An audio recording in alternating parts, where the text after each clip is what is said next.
জাতীয় পর্যায়ের অত্যন্ত উঁচু মানের একজন খেলোয়াড়কে আমরা পেয়েছি আজকে আমাদের ক্রীড়ামন্ত্রী হিসাবে।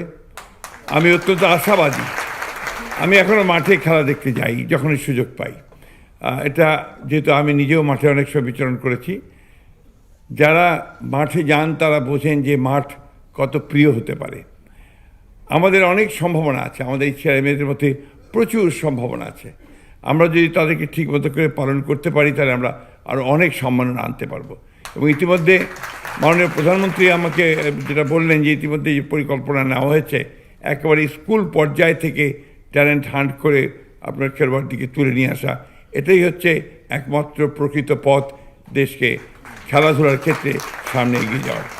আমি বক্তব্য বাড়াতে চাই না, শুধু আবারও ধন্যবাদ জানাতে চাই, কৃতজ্ঞতা জানাতে চাই মাননীয় প্রধানমন্ত্রীকে, যিনি তার নির্দেশনা দিয়ে এবং আমাদের অত্যন্ত যোগ্য ক্রীড়ামন্ত্রীকে যে তার নির্দেশনায়, তার পরিচালনায় আজকে এই অনুষ্ঠানটির আয়োজন হয়েছে।